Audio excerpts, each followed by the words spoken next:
I'm going to keep it a buck with you all. The reason why the Chicago Bulls may not make the playoffs next season starts not with the players, with Billy Donovan. Let's talk about that and more right after this.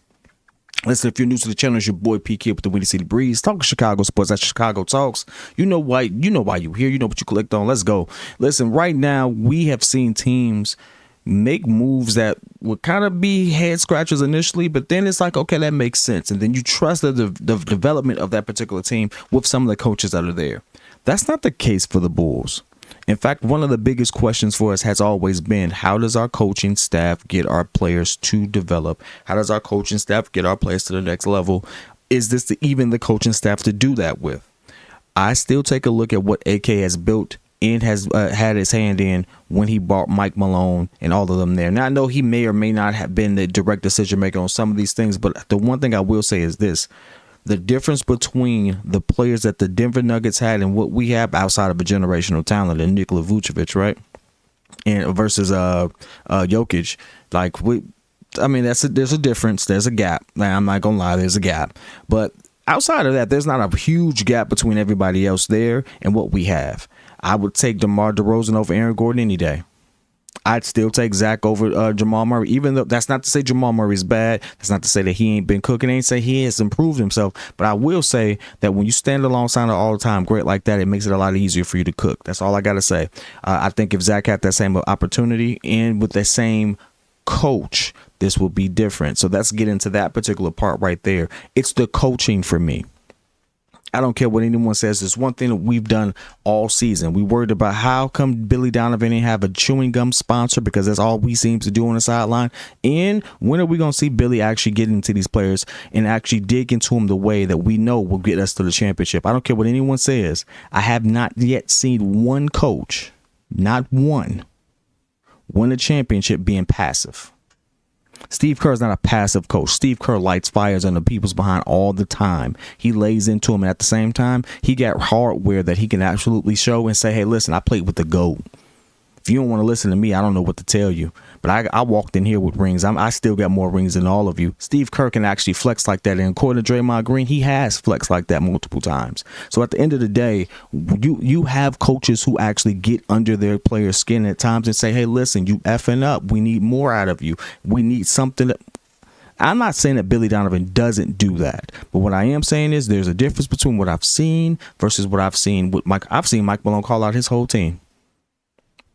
Press conference, unapologetic, got under, and it's that type of hard-nosed coaching at times that will make or break a player, but also will make or break a team.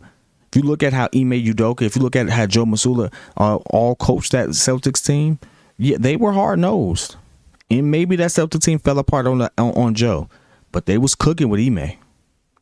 You look at how the Miami Heat, how they made it. Coach Spo and Jimmy Butler almost came to blows.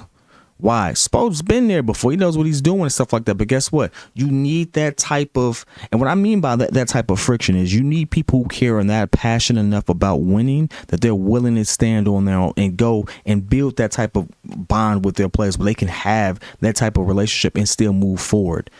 Any other championship teams you've heard, they've had that. They had that, but was getting into those players on the Bucks. If you don't think so, go look at it. But had no problem, but also comes from a winning coaching tree. If you look at even with Toronto when they won, now Toronto's a little different, but Nick Nurse will get into you as well. Nick Nurse is a good coach. Coaching is going to be the biggest thing, and I know everyone's playing the blame game nowadays. They want to know they want to have the secret sauce as to what's wrong with the Chicago Bulls. Right now, I've always said, I believe we have the talent. I don't believe the talent was utilized right. I don't think the right people were on the right floor at the right time. I think we did have a massive gap at point guard proficiency, but at the same time, I've seen some stuff that was like, hey, with a different coach, I think that's a 5-game swing. That 5-game swing gets me in the playoffs. That playoffs matchup may be more favorable for my team to the point that we're talking about a second round exit if we exit, as opposed to not even making it. All of that stuff matters. You think I'm crazy? Go back and look at it. Go back and look at it. It's not, I'm telling you right now, we have the talent. The talent also is now getting better. We have a shooting coach in there, so we have better. We've signed some good people. May not be the best, but we've signed some good people, and we've improved defensively while getting some shooting as well. Defense was never our issue. Now I do hope that we still keep Ayo. I think that's a very important thing, because at the end of the day, if we don't keep Ayo, I think that's a waste. I think that's a huge waste. To have signed Kobe to an extension, but not to have signed Ayo. I don't like that. I like how that looks up. But even without Ayo, this team has talent. This has untapped talent, and may not have the right voice to bring that out. And I'm very critical of that, because at the end of the day, there's some teams who do not have our talent that are able to accomplish more because they have the right people in the right place, pressing the right buttons at the right time to get the right moves out of the right players to get wins. That matters. That freaking matters. I want to hear your thoughts, though, man. I want to hear what you think, because I think it's coaching. I think it's going to all boil down to coaching. If we can maintain this core, we run it back, DeMar, Zach, Vooch, and we have Javon Carter coming up there. We have Kobe White now. Whether he starts or not, it's not my concern, not my problem. All of that, again, we have the talent there. What are you going to do with it? Torrey Craig, we have the talent there. What are we going to do with it? Patrick Williams, we have the talent there. What are we going to do with it? We kept Andre. What are we going to do with it? Like, there are times I've seen that and nothing happened with it. I've seen them actually start cooking and we go away from them. Coach doesn't make the adjustment to go back to him. It starts with coaching. I'm going to be very, very big on that. Very big on that, because ultimately you can't tell me that this roster isn't a playoff team. You can't tell me that. You can't tell me we don't have playoff caliber players on this team. Now, I know they have to gel. I know this isn't like 2K. You can't just automatically assume that this is going to work out. Chemistry is a big thing, and it goes a long way. But guess what? Can't tell me that we don't have that. Can't tell me that we don't have the right people here. But I want to hear your thoughts, man. I want to hear ultimately what you think will be the deciding factor on us making it to the playoffs next season. I want to know how you feel about Billy Donovan leading us there. I know this is one of those videos where we've kind of touched on it before or not, but now let's just say we make no more moves. Is Billy Donovan the right person to get this done?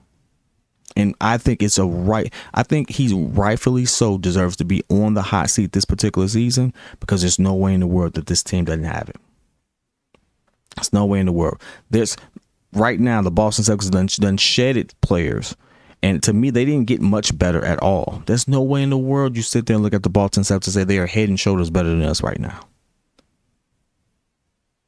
Right now, as it currently stands, after they lost Mark, after they lost Grant, they've picked up KB. I give them that, but outside of that, can't tell me that.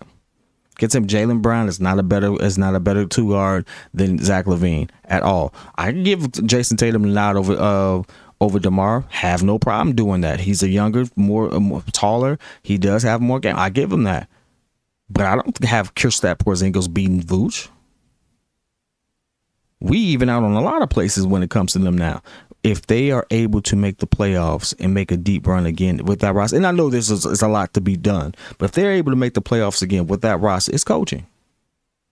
If they make no other moves and it's just them running it back, they did pick up some other pieces, I know, but no one of such note that I'm worried about.